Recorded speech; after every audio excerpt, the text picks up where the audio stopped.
Liftoff will start in T-minus 10 seconds.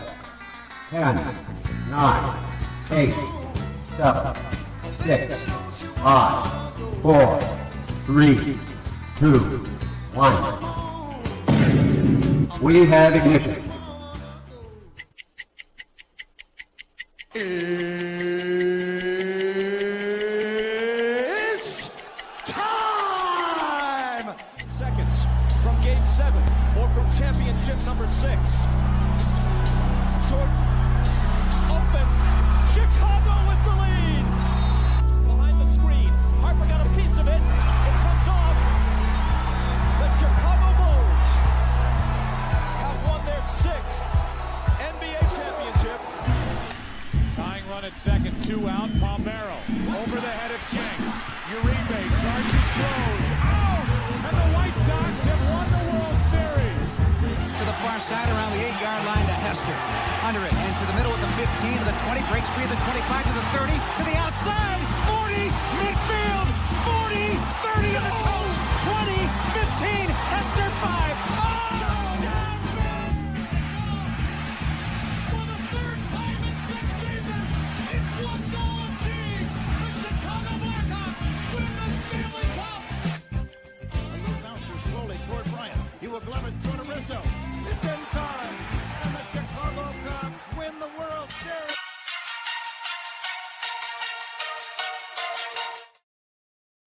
What up, what up, what up? Welcome to ShawnSierraSports on Sports Zone Chicago. I'm your boy, the SuperBack Shawn Sierra. Thanks for tuning in. If you're watching us on Facebook Live, well, then I guess you found us on Facebook. And if you're not following us on Facebook, what? Come on, go to Facebook, type in Sports Zone Chicago, click the like button, and now you're following Sports Zone Chicago. Simple. But wait, there's more. Go to YouTube. And if you're watching us on our YouTube channel, excellent. And if you're not subscribed to our YouTube channel, for real, come on, man. Go to YouTube, type in Sports Zone Chicago, click the subscribe button, but also click the notification button, the little bell next anytime a show from Sports Zone Chicago is going live. Get it? Got it? Good. And you can also tweet the show. Tweet us at Sports Zone Shy, that's CHIS Sports Zone Shy. Now, if you want to follow me, just me personally online, want to know what I did? Let me tell you what I did. I made it nice and easy for you folks. Nice and easy. One handle for Facebook, Twitter, Instagram, Snapchat, TikTok, all one handle at the Shawn Sierra. Man, I got a great show, but I need you to get interactive. So whatever platform you're watching us on, leave a question or comment on that platform. It'll come up here in a thread. We'll put it up on the screen. We'll incorporate it into the show. And that, my peoples, is what makes this the best morning Chicago sports talk show around, and that's you. So bring them all, baby. Questions, smart ass remarks, because ain't nobody scared over here. Like The Rock said, baby, don't sing it. Just bring it. Let's check out the chat right now, because the chat is fired up. Woo, they are spicy. The chat is not happy. That's what I'm talking about. Cornelius Squalls, what up, what up? What up, Shawn Sierra sports fans? This one is clearly on the defense. Dennis, you got some explaining to do. Dennis. Dennis, why'd you guys not stop the quarterback? Why'd you not stop the running back? Why'd you not stop them? You got some explaining to do. My man, Armando Emeterio, a lot of Junior checking in. What's up, Junior? And Rick Gonzalez in the house. Hey, Rick, we missed you, bro. We missed you at the party, man. Oh, man. Woo. Shorty was asking about you, too. He's like, where's Rick? He said, we're going to try and get here. We were talking about you, man. We missed you. Rick says, when your top pick has no catches and 2 of your second-round picks are healthy scratches and the other is a kick returner, to me, this team is a Ryan Poles problem. Get him out ASAP. You're forgetting something, Rick. I guess in our anger and our angst to express our anger, you're forgetting something. ... FGB. Please don't forget that again. Cornelius Squalls in the house. Morning, Armando, man. My man, Mr. Southside himself, Mr. Michelle Walls in the house. What up? The House Music Monday, and it was embarrassing yesterday. Embarrassing doesn't even start to describe it. I got a girl, one of the guys our teacher today, our coach for CrossFit. He's from Michigan. He's a Detroit Lion fan. Man, he was just laughing his ass off at me this morning. I want to kick him in his baby nuts. Laughing his ass off at me, dude. He's like, bro, he goes, like, really? Because I thought that was a college basketball score. I'm like, screw you. Yeah, bro, I was dealing with it this morning. I was dealing with it this morning. Black Diamond in the house. Dan Dog, too bad we missed you yesterday, boss. I know you said you weren't going to be able to make it next time. But, dude, definitely try and make it next time. We had a great time yesterday, Black Diamond, minus the game, of course. This top of the morning, gang. I'm not doing this shit. I see 3, maybe 4-win team. That was embarrassing. I hear you, bro. I hear you. Cornelius Squall said, what's up, Brick? He goes, I can't defend polls anymore. No, Black Diamond said they go and extend the man who's responsible for this clown show. Oh, and I hate to say it, but it's time to trade DJ. Well, you might as well. You don't use him. You don't throw him the ball. You know, your quarterback has got something, has got it in for him. He's still mad because he's a Justin Fields guy, him and Cole Kmet, so he doesn't go to DJ. Did I not say that last year? How many targets? He was forcing the ball. He was forcing the ball to Rome yesterday. Yesterday was like Cutler to Marshall. Except Rome Odunze is not Marshall. Not Brandon Marshall. Sorry, bro. You are not Brandon Marshall. You know, and it was fortunate. Rome dropped some balls. Like, come on, man. You can't. Rome Odunze had 11 targets yesterday. 11 targets, 7 catches, 128. If he would have caught some more footballs, he would have been around 200 yards. But, I mean, sorry, Caleb didn't mean to put it between the 1 and the 5. DJ Moore, 6 targets, 5 catches for 46 yards. Cole Kmet had 2 catches. Olamide Zacchaeus had 2 catches. Kawanunga had 1. DeAndre Swift had 3. Luther Burden had 1 for 5. Colston Loveland, 1 target, no catches.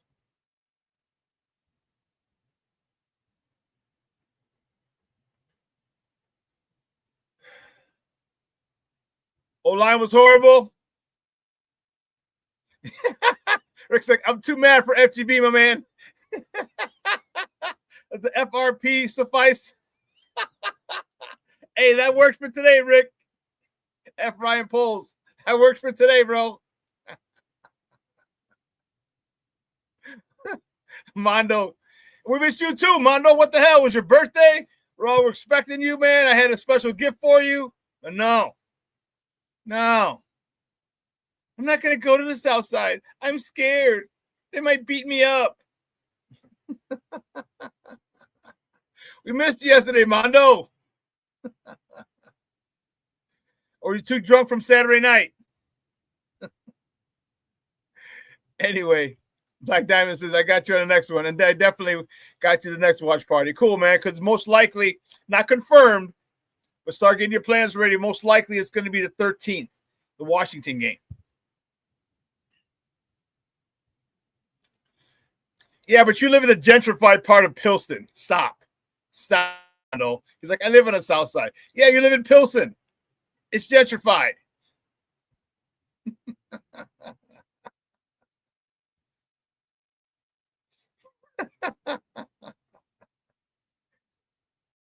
Can't come out of Pilsen. They'll beat me up. I can't go further south. I'm just busting your chops, kids. You know. Oh man. I'll tell you what. Let me first and foremost, before I go off on a rant, I want to say what's up to. I want to say a big shout out to my people from CrossFit Warehouse. Not only did they sponsor, did Veronica sponsor the event, but man, peep this. She brought 18 people, and I shouldn't say she brought. CrossFit Warehouse stepped up big time yesterday, bro. There's 16 people in here, but there's 2 more also. Veronica brought her aunt and her uncle. So from CrossFit Warehouse, there were 18 people. Man, big up. See, CrossFit Warehouse, we're more than just a workout gym, a place that we work out, and we are a huge family.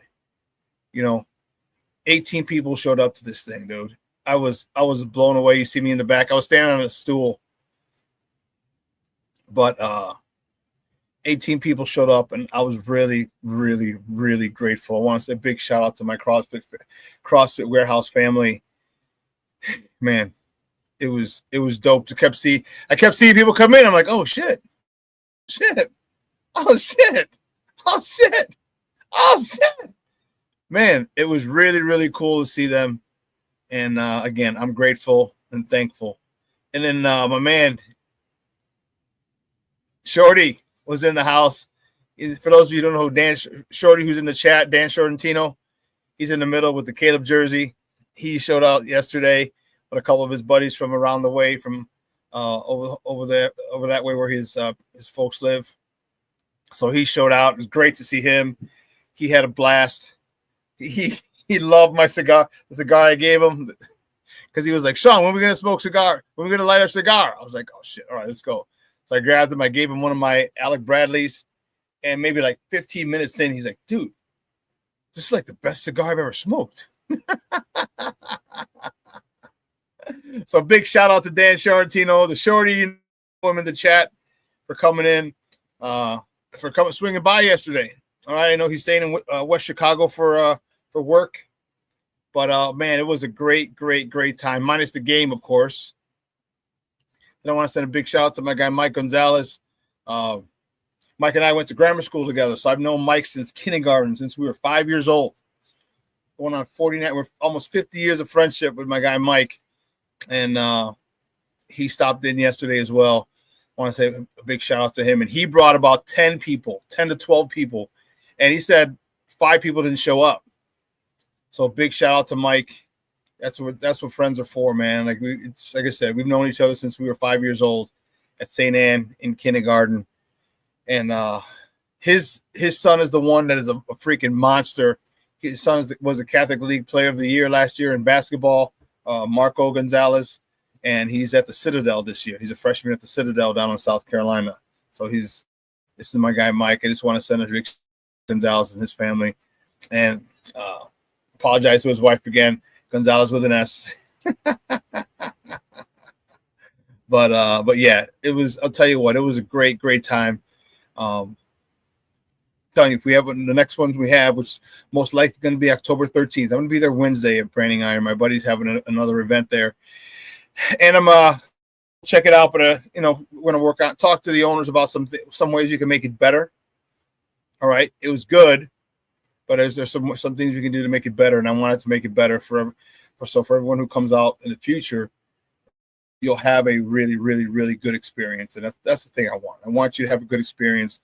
I want everyone to come out, and it was funny. The Smoke Fellows were out there as well. They didn't send that to me. Damn, Ben. Damn, they didn't. Oh.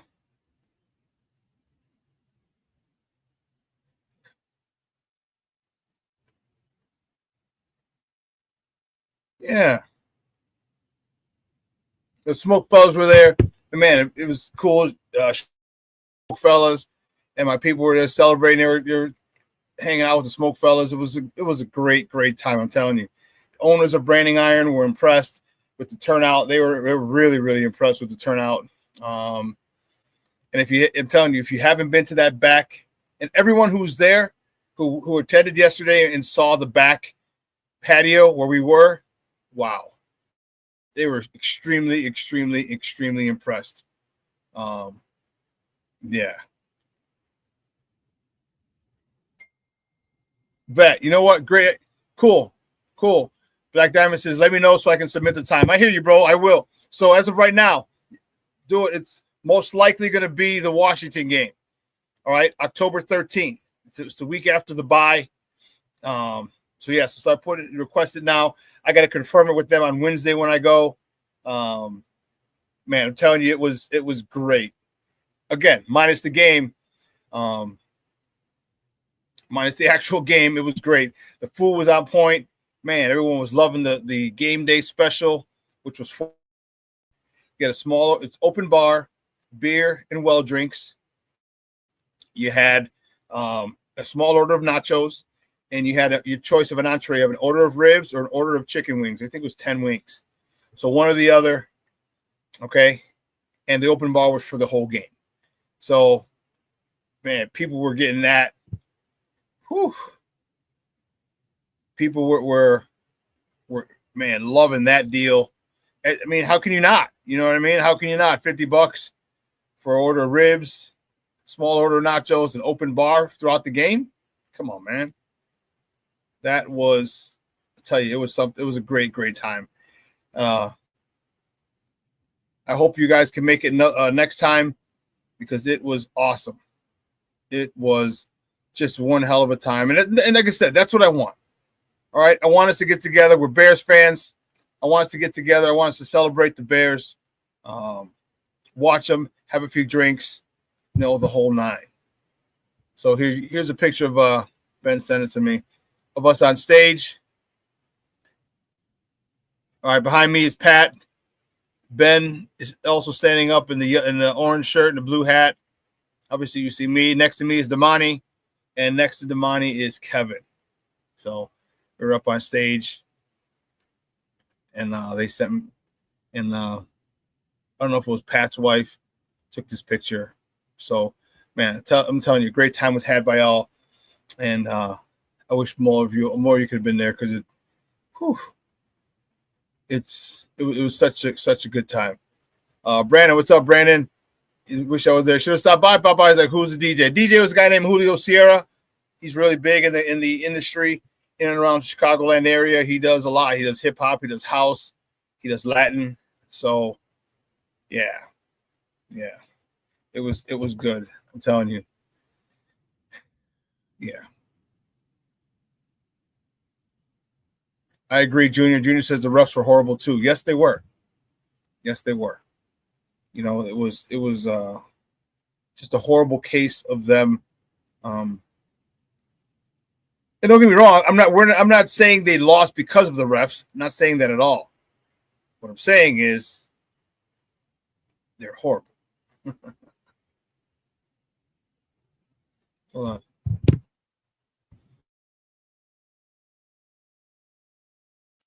Pardon me. Yeah, it was really, yeah. It was really unfortunate the way that they, again, that wasn't the reason we lost. Okay. Definitely not the reason we lost. Okay, but didn't help us either. All right, so shoot. Good. Okay. I had to do before we. So we got a lot to talk about, man. You talk about embarrassing. You talk about. I have quite a few questions.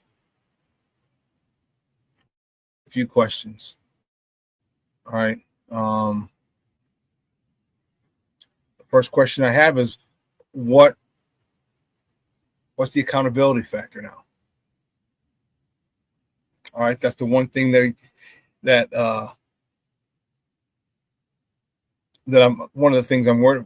What everyone talked about being held accountable, but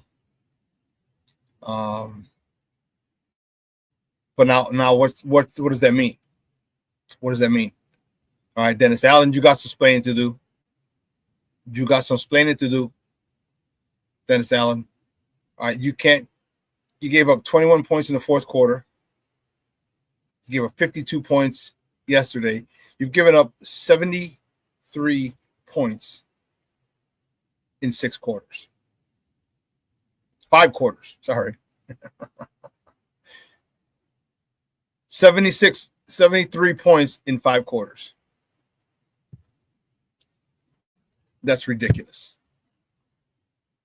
King Book of World, what's up, Bob Boss? Salute everyone. Shawn, sorry, missed the main event. Life got in the way. Was going to FaceTime Shorty, but yeah, you should have, bro. No, I understand. Life get in the way, bro. Believe you me, I do. I get it.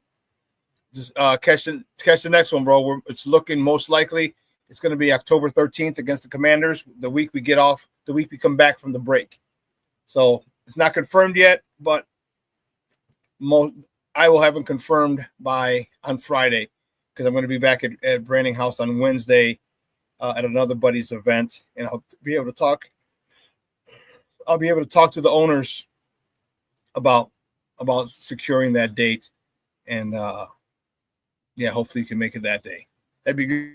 Diamond, maybe Mondo won't be so drunk, and he can make it from his south side location to an area further south. It's okay to come further south, Mondo. We won't beat you up because you're a Cub fan. Matter of fact, there's a lot of your people up that way anyway. Patty Lara, good morning, man. Thank you for checking in. I appreciate it. Jeremiah checking in.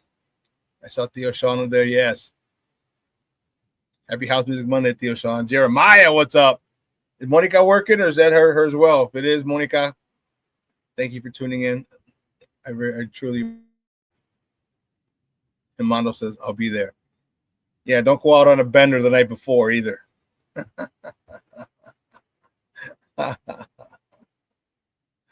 Oh, man. Listen, here's what we're going to do. We're going to go to commercial. Let me get the warden off the CrossFit on the other side of the break. All right? We'll jump in with top of the morning topics. All right? And whatever time I have left, I'm going to go off on my Bears, and then we'll welcome Koole Noble at the top of the hour at 10 o'clock. All right? So don't go anywhere, folks. Keep it live right here. ShawnSierraSports on Sports Zone Chicago.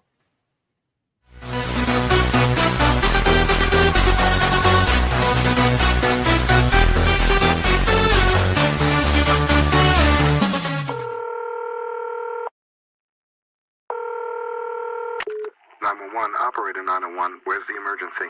127 Brynmere. Okay, what's going on there? I'd like to order a pizza for delivery. Ma'am, you've reached 911. This is an emergency line. Large with half pepperoni, half mushroom. You've called 911. This is an emergency line. Do you know how long it'll be? Okay, ma'am, is everything okay over there? Do you have an emergency or not? Yes. And you're unable to talk because... Right. Is there someone in the room with you? Just say yes or no. Yes. Okay, it looks like I have an officer about a mile from your location. Are there any weapons in your house? No. Can you stay on the phone with me? No. See you soon. Thank you.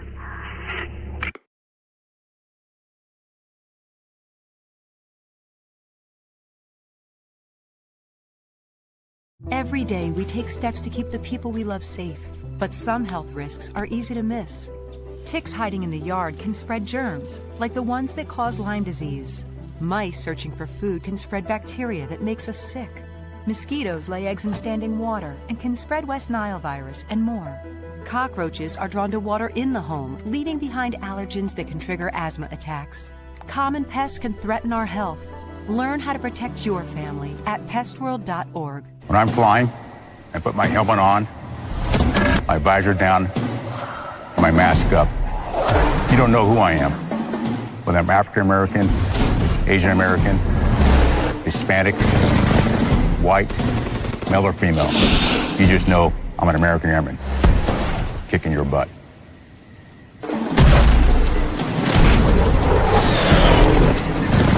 I'm General C.Q. Brown Jr. Come join us.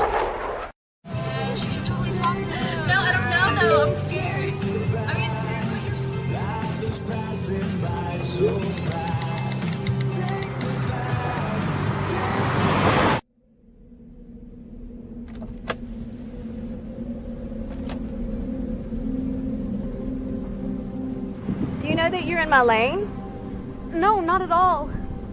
Are you not paying attention? Are you texting? I was just checking in with my mom. I was telling her that I thought we'd be home by 6. It's okay. There's enough time. Just pay attention. I'm not even halfway through my text. There's no way. I'm not even going to look up. My babies are in the car. You have to pay attention. It's just supposed to be a quick text. I'm so sorry.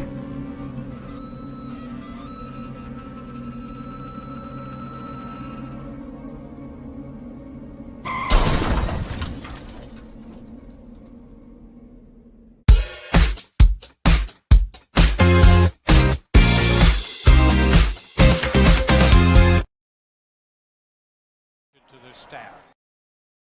To the staff. No nonsense. Bush to left center. That's a base hit. They'll split the catcher all the way to the wall. Michael Bush to second, and it's a leadoff double. Now Cubs looking to answer that 2 spot that the Rays put on the board in the top half of the inning. Off to a good start. Trey Turner, Nico up the middle, into center field for a base hit. Bush rounds third, throw home. It bounces low.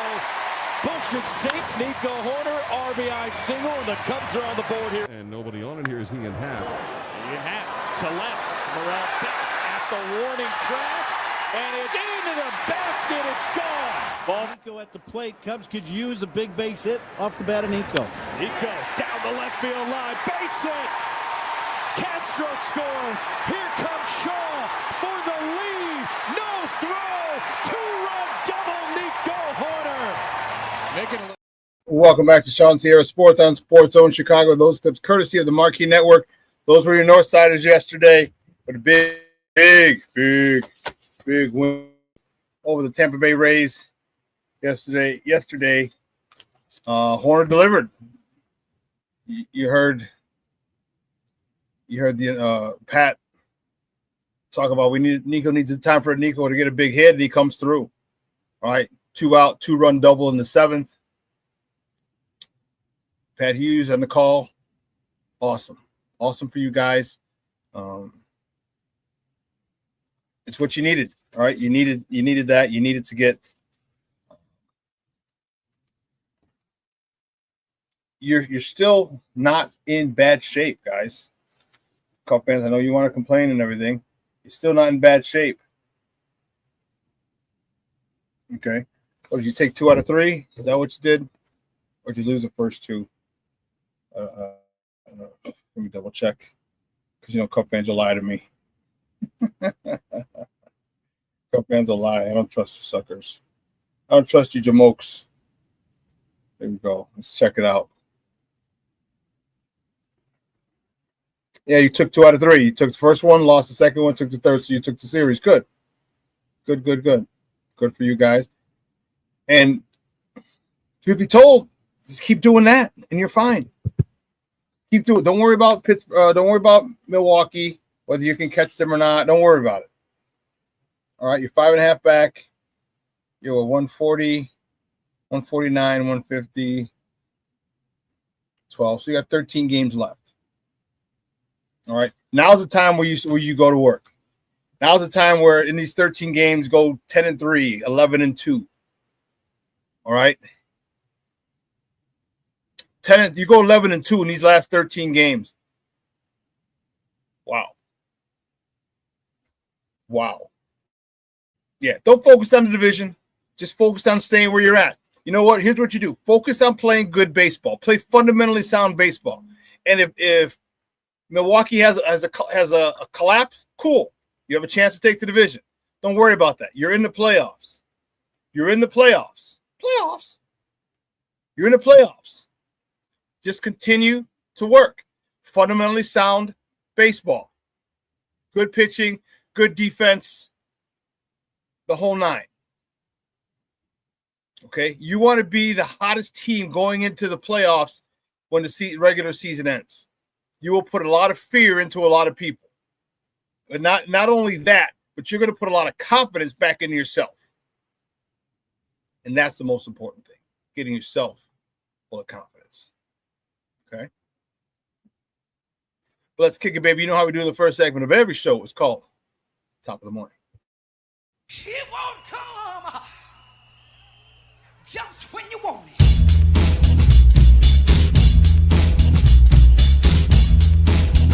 Top of the morning to you.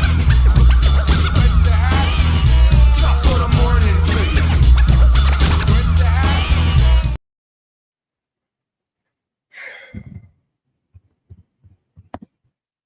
Which way do we go? Which way do we go? Which way do we go? You know where we have to start, man. You know we got to start here. It hurts. It hurts. It hurts to the core. And only thing I could say, so my guy Mike, coach who's from Michigan, is a big Detroit fan. He was talking shit this morning. and he had every right to.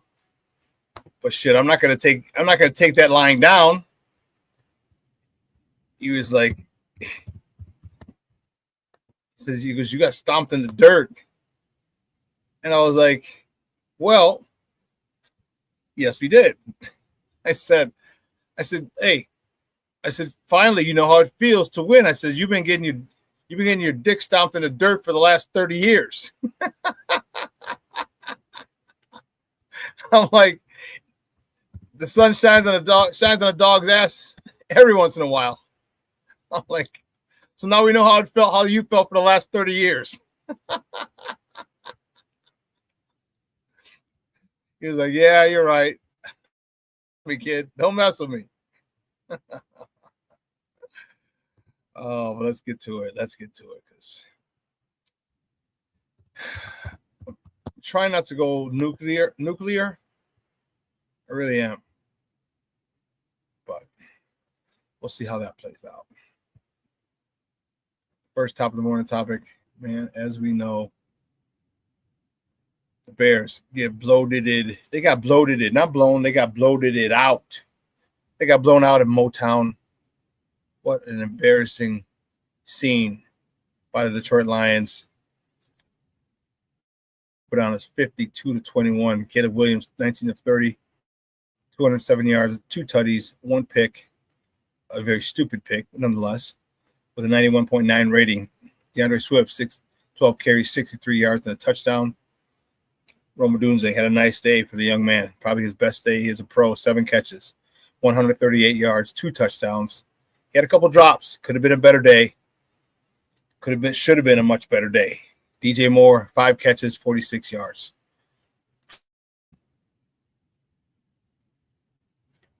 Caleb is going to continue to force the ball to Rome. Does not give a damn about DJ, in my opinion. He's going to his guy Rome, and he's petty about it. I can't wait to look at the All-22 and see how many times DJ was open that he was missed. That's going to be telling. That's going to be very, very telling. Staying with the Bears, the next topic, the Bears host the Dallas Cowboys this Sunday at Soldier Field. Kickoff is at 3:25 p.m. You can catch that game on Fox. Let's see when I get that. You can catch that game on Fox. All right, or listen to it on their flagship station, ESPN 1000. That's 1000 a.m. Keeping it moving. The next top of the morning topic, the Cubs. As I mentioned earlier, the Cubs beat the D-backs. You saw coming out of the break, 4-3 yesterday. Thanks to Nico Horner, Shota Imanaga. He started the game with a no decision, 5 innings, 7 hits, 3 earned runs, no walks, 9 punch outs. Nico Horner, you saw 2 for 4 with a double, his 29th, driving in 3 RBIs on the day, 57, 58, and 59 of the campaign. Ian Happ was 2 for 4. He had a homer, his 22nd, driving in his 69th of the year. No rest for the weary. The Cubs travel to Steel Town. They head over to Pittsburgh for 3 with the Pirates. First pitch tonight is at 5:40 p.m. Central. You can catch that game on the Marquee Network or listen to it on their flagship station, 6:70 a.m. The probables for tonight's game. For the Northsiders, Jamison Tyone on the bump. He's 9-6 with a 4.15 ERA. Going up against Braxton Ashcroft for the Pirates. For the Buccos, he's 4-2 with a 2.47 ERA.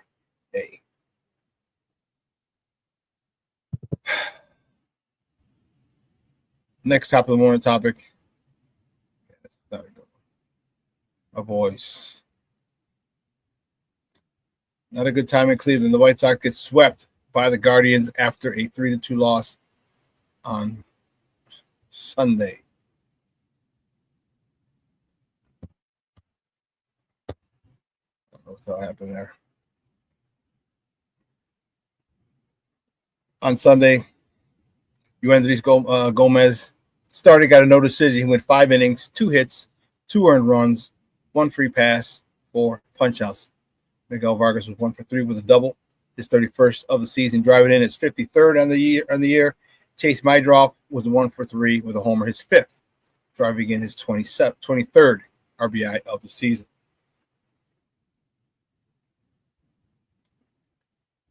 Excuse me. And just like the Cubs, no rest for the weary. Okay, because the White Sox are time. There's no time for them to.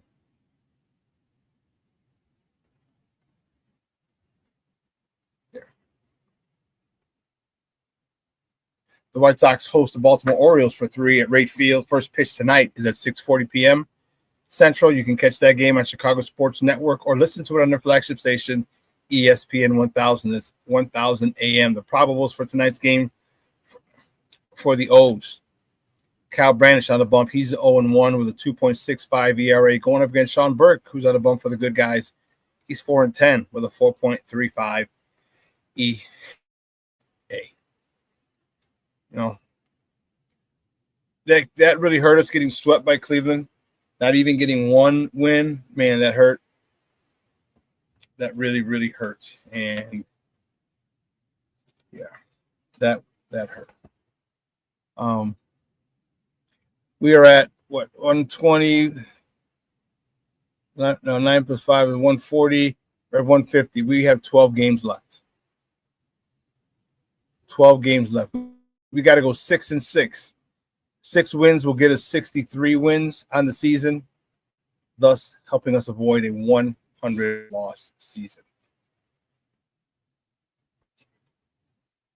All right, we got to go 6-6.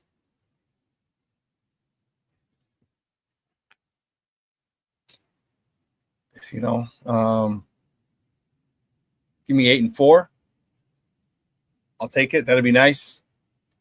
But we're in a rough spot as well, our White Sox.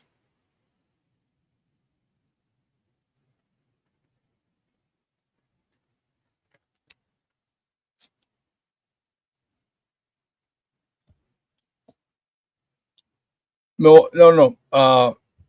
Black Diamond, yes, but they clinched the playoff berth. They're not out of they don't have the Division 1 yet. They don't have the Division 1 yet. And the Cubs are plus 8.5 in the wild card race. They're up, so you're in. I mean, technically, you haven't clinched the playoff spot, but you need another win or two, and you clinched a wild card. You're 85-64 right now. The Cubs. 85-64. That's 140. That's 149 games. You have one more game to play than the White Sox. So.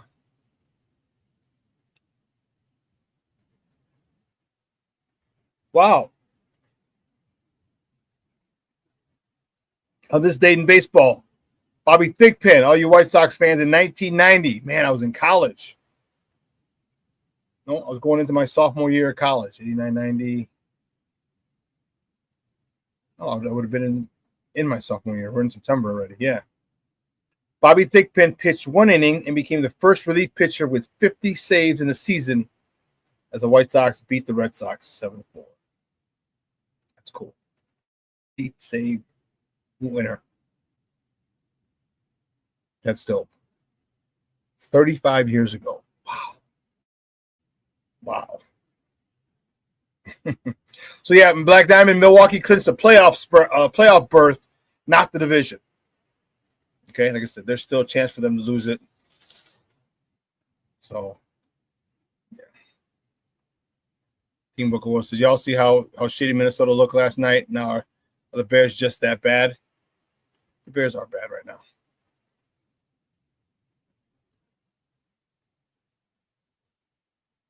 Cornelius, good point.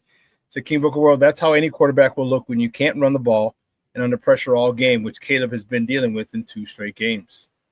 Yeah, he has. All right, he has.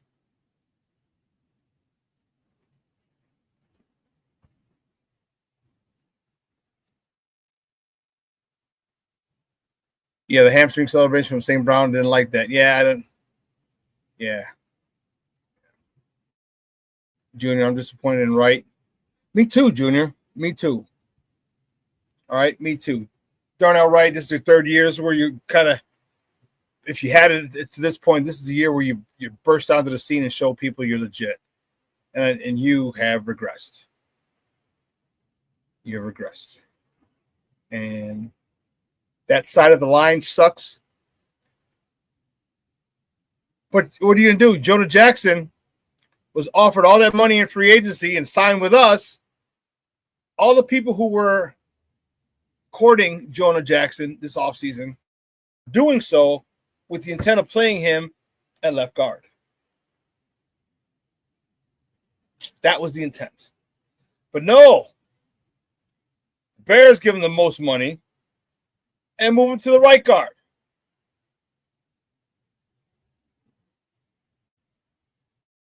Talk to you about changing sides. Ozzie Trapillo, another classic example. Right tackle at Boston College, you draft him and you put him at the left side. Asking him to do something that's not natural to him, something he hasn't done. Why don't you draft players and keep them where they're drafted, where they played in college? Why are you trying to move people from positions that they're not comfortable with? I don't get this. You had more than enough. You could have drafted Ariante Ursary. Remember that name? Remember, that was a name that I was interested in big time in the draft. Ariante Ursary, left tackle from Minnesota. I wanted him because they were talking about in the NFL draft, the draft combine. They're talking to them, and they said that there was a survey done with Big Ten players. And they asked defensive players who was the most difficult offensive tackle, a difficult person to get around to get to the quarterback. And Ariante Ursary was the most difficult person. Not Josh Simmons from Ohio State, Ariante Ursary. And with that, I said, let me take a look at this guy. And then watching some of his film, I wanted him. And he was not the top-rated tackle. He's like third or fourth, maybe fifth. We could have got him. Should have got him. And where did he go? Let me see. We'll figure it out.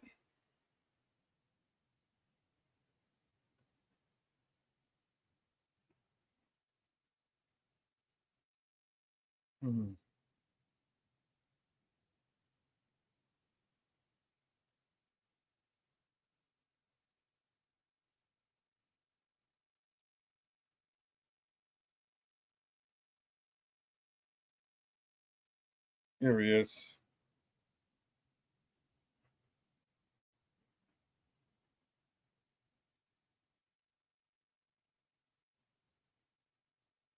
Where do they draft him? Second round, 48th pick. All right, 48th pick. You draft Pillow. You could have drafted this guy and left him at left tackle. So we keep doing dumb shit. And then we wonder why. We wonder why we're not able to win. We're wondering why we can't protect Caleb. We're wondering why we can't run the ball. Speaking of running the ball,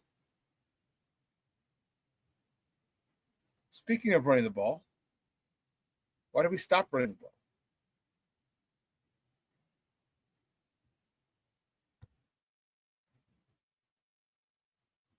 DeAndre Swift had 12 carries for 63 yards, a 5.3 yard average.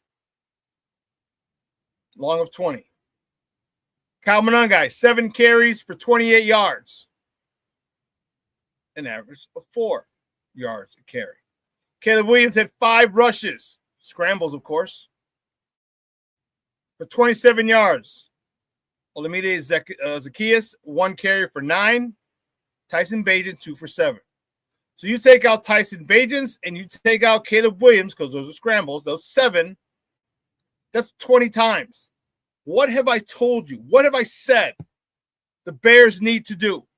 What have I said? What's the number that the Bears need to hit attempts every single game? Who remembers?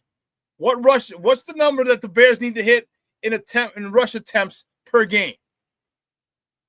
Okay, put it in the chat if you remember.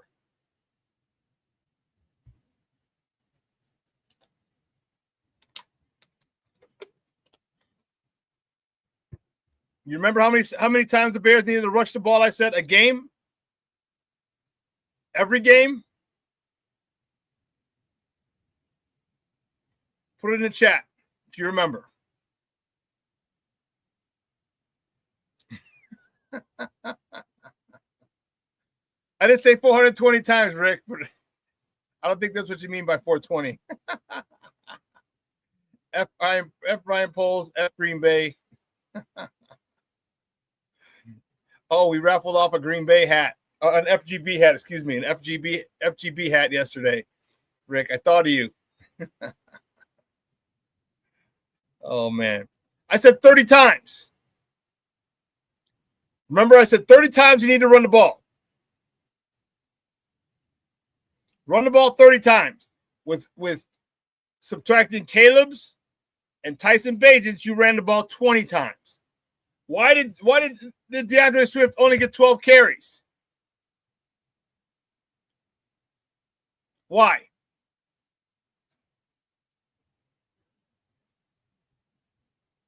I get it. You went down 28-14 and a half. You gave up that touchdown late with 2 seconds to go in the half. That didn't stop you from running the ball. DeAndre Swift, nice run, that 20-yard run. Man, I'm not happy with the run. Ben Johnson, I thought your whole offense is predicated on the run game. Why are you stopping the run game?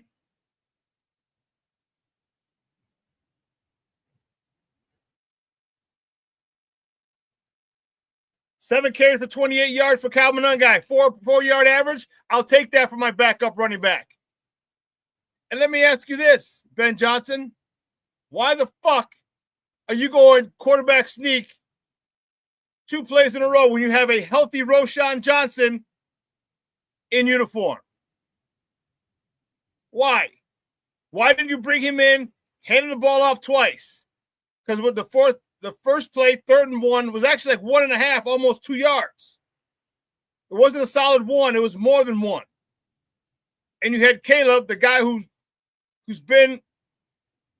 never been under center. You had him quarterback sneak.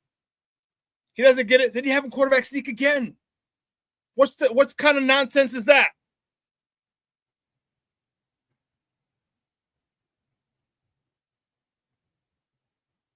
What kind of nonsense is that?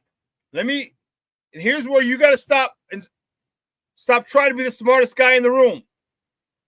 Remember I told you a lot of offensive coordinators want to be the smartest guy in the room. They want to out-trick you, out-think you.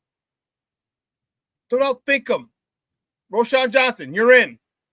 Offensive tackle, you're eligible. You come in motion, boom, lead up the way. It's that simple. It's literally that simple. What the hell was Roschon Johnson doing in there then? Why was he healthy? Why was he dressed?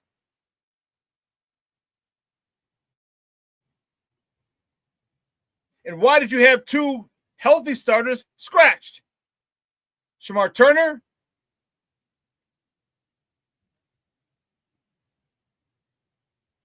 Ozzie Trapillo, healthy, and they're scratched. Why? What was that about? Your 2nd-round pick, Ozzie Trapillo, who was in the running for the starting left tackle position,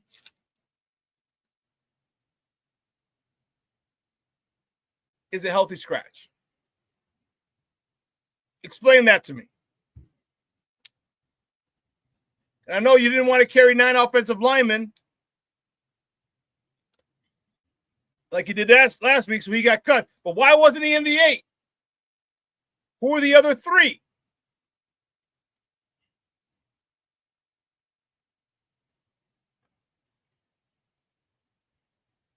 Rick says all those carries were in the 4th yard for 25. Or were in the 4th for 25. Can't spell or say his name, so he'll be known as 25. FGB. Kyle Manangai. Cornelia says, these quarterback sneaks around an O-line. They can't pick up 1 yard in 2 tries. Yeah. Yeah. And I stand here sitting like a fool with egg on his face because I talked about this O-line should be good. The interior 3 is redone. That's your run game.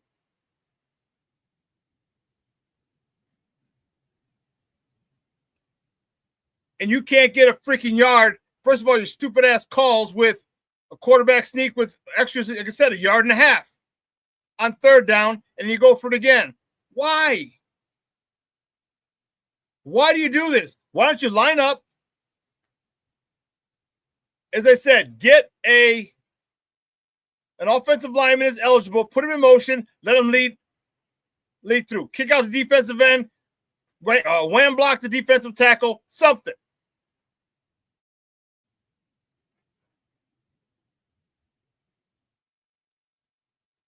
But that quarterback sneaks has got to go. Especially from a quarterback who hasn't taken a snap under center the majority of his career. So he gets the ball at the 3rd down. He gets it. He turns right, goes sideways, so he brings the ball further into the backfield and then tries to find a hole. Come on, man. What kind of nonsense is this?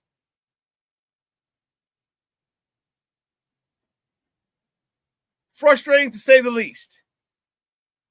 Then these offensive penalties. Lord have mercy. These pre-snap penalties. What's the accountability now? You talked about holding people's feet to the fire, holding everyone accountable. Players say holding everyone accountable. Now what's the accountability? What is going to happen? Does Darnell Wright, is he the fall guy? Are you replacing him? Ozzie Trapillo, but you should have had Ozzie Trapillo dressed. So does Ozzie Trapillo start at right tackle this week to make a point? You're the fall guy. Darnell Wright, we didn't draft you, so you're not Ben Johnson's guy. So hey, here we go. You could be the example we need to make. Maybe you light a fire on everyone else's ass. 1st round pick Darnell Wright gets benched. For 2nd round pick Ozzie Trapillo. Is that what's going to happen? Because what accountability are you saying? We've been throwing that word around. Accountability. He's accountable. Well, what's going to happen? Darnell Wright played like shit. Ben Johnson called a shitty game. What's going to happen? Let's see. Because don't just come here throwing words around like accountability like they used to do in the last regime. And everybody said, oh, it's so refreshing to have it to be held accountable. Well, now's where you find out when players are performing well. Now's where you find out how accountable are these guys. Is their starting position in jeopardy? Playing time in jeopardy? What? What shows the accountability of poor performance? I guess we're going to find out this week.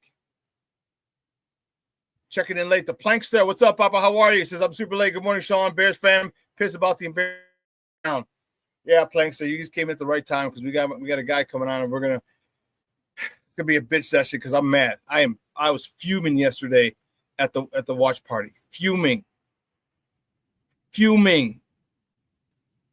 Then I had to hear shit from my CrossFit coach this morning who's from Michigan. He was talking shit. And then I had to hear from one of the girls who goes to CrossFit. She was born in outside of Green Bay, so I had to hear from her too. Yeah, I'm pissed. I am pissed. But we're going to take a quick break. On the other side of the break, we're going to welcome Koole Noble. He's a Bears writer from A to Z Sports. We're going to delve into this more. All right, so don't go anywhere, folks. Keep it locked right here. ShawnSierraSports on Sports Zone Chicago. Hey, it's your boy, the Superback, Shawn Sierra, and be sure to follow Sports Zone Chicago on all social media platforms, on Facebook, Instagram, and our Roku channel. You can find us at Sports Zone Chicago, and on Twitter, we are at Sports Zone Shy. Also, be sure to download our mobile app so you can take Sports Zone Chicago with you on the go.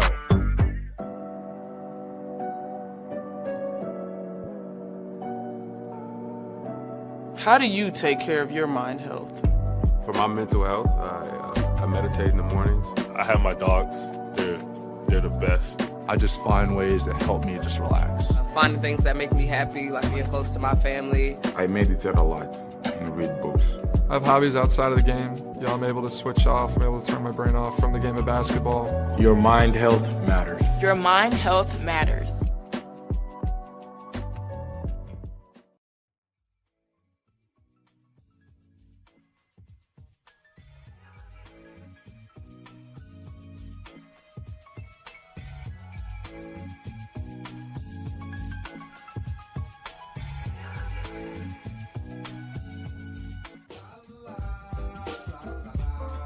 It's a romance sport.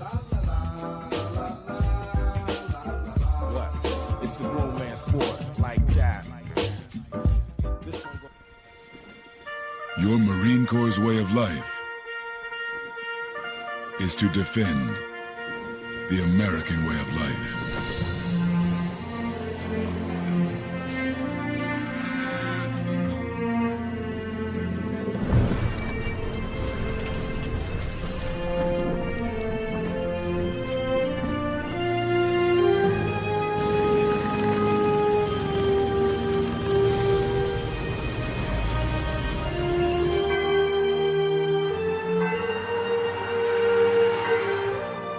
Every day,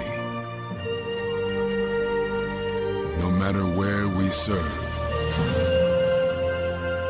we take a stand for our nation, for each other, for us all. The few, the proud, the Marines.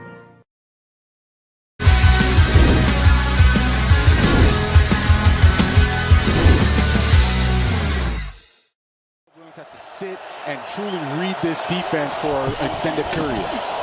Second down and 6. This is Swift. And Swift picks up a first down, crosses midfield. Second and 10. Williams with time. And a diving catch is made by Odunze. No making a play. Only Rome Odunze for the big completion. In Lions territory. Williams' pass is caught by Odunze once again. Have DJ Moore in the backfield. On third down, Williams will take it himself, picks up the first down. Odunze in motion, first and goal, fake toss. Williams looking end zone, throws, touchdown! Welcome back to ShawnSierraSports on Sports Zone Chicago. Those clips courtesy of Fox 32. Those were the monsters. Should we use air quotes? Monsters of the Midway yesterday, getting their ass handed to them. Man, Detroit opened a whoop ass on them. It smacked the asses, that's for sure. Again, that's the courtesy of Fox, and that was not pretty. Had to deal with all. It would have ruined my day if I didn't start drinking after the watch party. It would have ruined my day.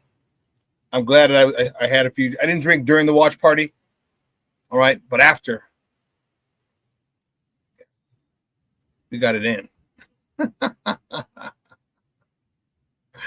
We got it in. Listen, my guest, he covers the Bears for A to Z Sports. He has actually been on here before. And I had to have him back because,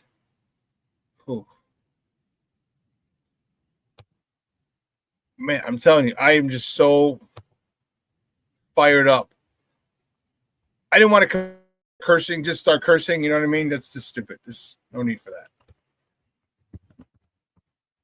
But I didn't know what to do. I have to woo-sa, woo-sa. Because I was cursing like a son of a gun yesterday.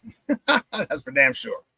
But you can find him at ATOZ_slaw, at A to Z _slaw. Guys, just welcome back to ShawnSierraSports, Koole Noble. Cole, what's up, Papa? How are you? I'm good, Shawn. How are you? I mean, I got like the preview of how you were doing yesterday, but hopefully today's going a little bit better for you. Yeah, so see, CrossFit 4 days a week, sometimes 5, because apparently punching people in the face is frowned upon, and I needed an outlet. So CrossFit helped me get through today, get through yesterday with the workout today. So I'm doing much better. Yesterday I was livid. I was hosting a watch party yesterday at an establishment, and had a good number of people show up for that. Yeah, it was frustrating. But let's get into it. And would you be in agreement with me in saying that Caleb Williams wasn't the biggest issue in the game? Yeah, 100%. I thought he actually looked a lot better. I mean, the footwork was a lot better. He wasn't missing throws.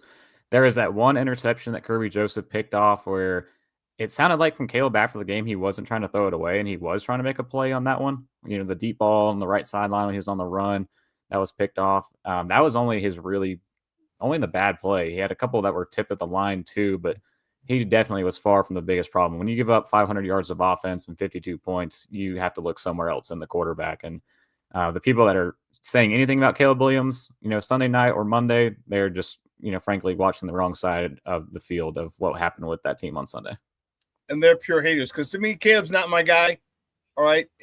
But I can't say he's the biggest issue. I can't. There's things he can work on. There's ways he can play better, of course. But he's not the biggest issue. You brought it up. 500 yards of offense, 52 points. Man, you're giving up 73 points in 5 quarters? 73 points in 5 quarters. As I said earlier, Dennis Allen, you got some explaining to do, because you got a whole bunch of people.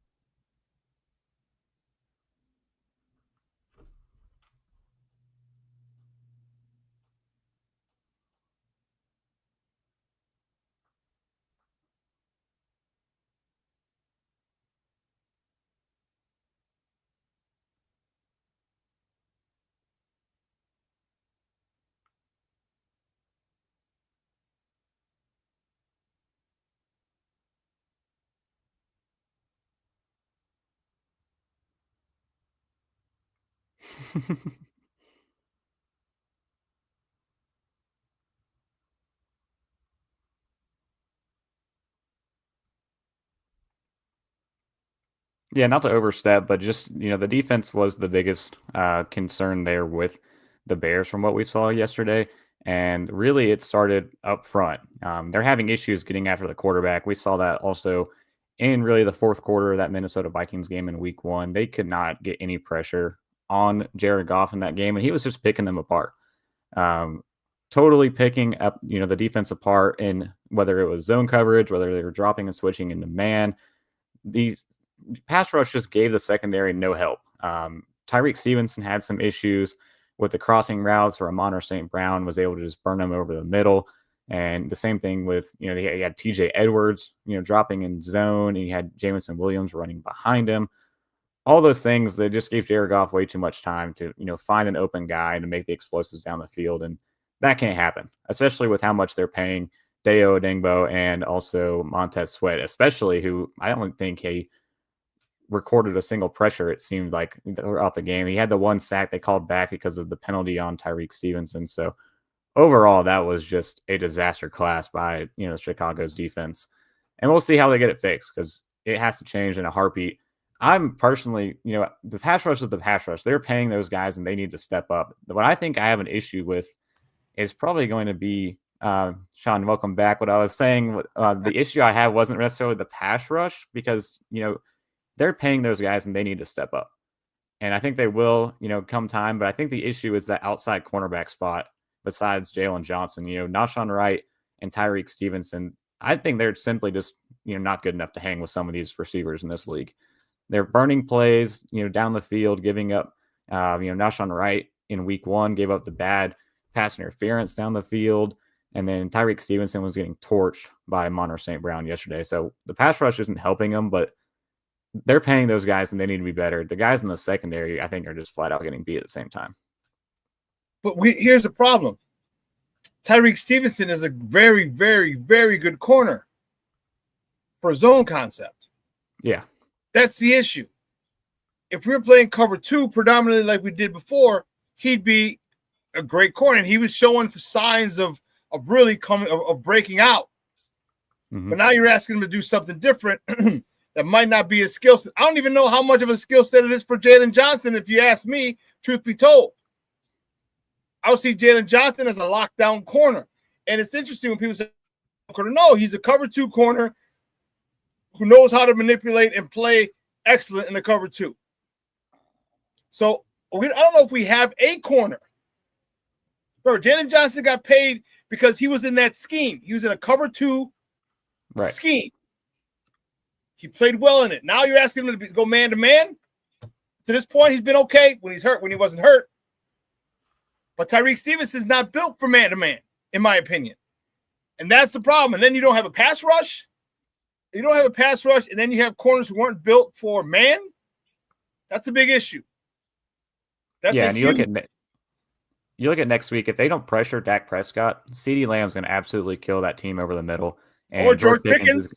George Pickens is going to beat the corners on the outside down the field on the go routes and the post routes. They just can't. If they're not getting pass rush, these corners, they can't cover receivers, after 3 yards or 3 seconds after the snap. And that's just point blank period what we saw on the tape yesterday. When Jared Goff had more than 2 to 3 seconds, guys were getting open. It was just a matter of finding those guys because they were open all over the field. And then they're just making plays after the catch. I mean, they got to get after the quarterback, and these guys got to learn how to cover somebody. What is going to happen to Dennis Allen? There was talk about accountability. Everyone is fired up about accountability. That's a big word, big trigger word last year, big trigger word this year. Players like, oh, we're so happy that everyone's being held accountable. Everyone's being held accountable. And even Ben Johnson talked about holding everyone accountable. Well, what the hell happens to Dennis Allen now? Because his defense has given up 73 points in 5 quarters. What do you think what measures are taken for Dennis Allen? Yeah, I mean, this is the problem with the depth of that defense. You talk about accountability. Who are they gonna bench? Are they gonna bring in Dominique Robinson more off the edge because Austin Booker's hurt? They can't trade in any edge rushers. Who are they gonna put in at corner? They've been without Kyler Gordon for 2 games, basically Jalen Johnson for 2 games, and then Terrell Smith was down. Your rookie Frazier's on the NFI list. He's out for the whole year. I mean, they just don't have the depth to even try to put talent out there to help with this issue.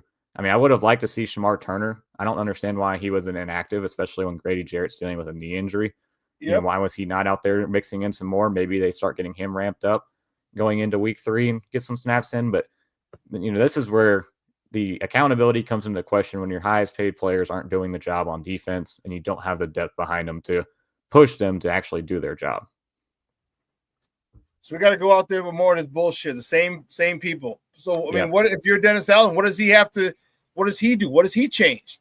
Because he can't continue to put the same guys out there with the same message. Someone's got to change because we're going to give up more points, and we're going to look like bigger idiots giving up this to Dallas, who's not a very good team. Yeah, it's going to be difficult because, they don't want to blitz anybody. They want to get pressure with that front 4, and it's just – it comes down to Montez Sweat. I mean, at some point, he needs to be more than just a guy and the premier player that they're paying him to be. If he can win his one-on-ones and then Deo can win his one-on-ones on the other side, this team's going to be in a good shape. Defensively, it's just those 2 guys. It starts with them. They're not getting the job done. Grady and Gervon are trying their best to get some pressure inside, but it's the edge rushers just aren't doing it for this defense. And I don't know if that means moving, the linebackers. Do you get more pressure out of them? Do you start sending Tremaine Edmonds and start mixing in TJ Edwards to try to create pressure? I saw there's one play they tried to, do a delayed blitz off the line of scrimmage with Jalen Johnson where he came in from the outside, and that completely failed because they picked up that blitz and then Jared Goff hit Monroe St. Brown for that big gain over the middle where he, turned it up the field. So I don't know what it is because it's not, you don't want to send more people out of coverage because your guys can't win in one-on-one. So it's hard to really understand what they can do better. So that's not very enticing. Not good news either. Yeah, Cole, not good news at all. Offensively, Caleb's still having some issues, missing people. Although the one to Rome, he screwed that pass up to Rome. He hit him between the 1 and the 5, like wrong place. Yeah, wrong. Don't put it right between the numbers because that's where people don't catch the ball. But all kidding aside, he's still having some issues, some accuracy issues. But again, I agree with you. He did look better. But what does this offense have to do? All right, we just revamped this interior three. We're not running the ball. I mean, the DeAndre Swift had 12 carries. He had a 5-yard average. Kyle Monangai had 7 carries for 4-yard average. I'm like, why do we stop running the ball? Why is Ben Johnson, whose offense is predicated on establishing a run game, stopping the run game? Yeah, I mean, Ben Johnson said after week 1 that he made a mistake not calling enough run plays in week 1, and that's when they had the lead. Week 2, they were pretty much playing a throwing game from the start because they immediately gave up points to Detroit, and then they were down, 28-14 hole at halftime. So it's hard to run the ball when that's the case, but they ran 20, true run plays in week 1 and 20 true run plays in week 2, like you brought up. There was no change, and you said it best, like they got to get close to that 30, carry mark. And even with, my issue is I don't understand the want to keep DeAndre Swift hounding the rock with him. I mean, Monangai, you talked about the carries he had. 6 of his 7 carries came on the final drive with Tyson Bagent at quarterback. That's garbage time. He's not getting Monangai the ball. Roschon Johnson had 0 snaps. That's your 3 running backs on your entire roster. And DeAndre Swift proved last year he can't carry this load by himself in the run game. He cannot run consistently. He had a good 20-yard carry. Yeah, and then, he's good for those splashes every once in a while, but they need to work more backs into this offense. I don't know if that's getting into situations where instead of Monangai, if you don't want to give him carries, just put DJ Moore back there. I think that's your best 11 is when you put DJ Moore in the backfield and you get Luther Burden on the field or both tight ends on the field. But either way, they need to find a way to get more carries in this offense and try to mix it up where it's not just Swift doing the same thing every single play where he's running into the backs of his offensive linemen. Speaking of the offensive lineman, thank you for the alley-oop. What on God's green earth is going on with these guys? You can't pick up stunts. You can't double team a guy. You're false starting repeatedly. You're holding. We're facing him. We're hands to the face. What the hell is wrong with this offensive line? And we wonder why we can't get the run game going because we start 1st and 10, 1st and 20, 1st and 25. What kind of nonsense is this? Where's the accountability now for Dan Roschon? Where's the accountability for those guys? Because these guys, we revamped the front 3. That's our run game. And we can't I don't know if we can run the ball because we stopped running the ball. But there's these pre-snap penalties and these foolishness that we have as penalties has to stop. And it won't. It doesn't seem like it's going to in the near future. What has to happen for this to change? Yeah, I mean, this is on Dan Roschon. Like, they need to be a much prepared and accountable unit. The only guy that didn't allow a penalty on that offensive front was Joe Thuney, who, again, is a future Hall of Famer at left guard.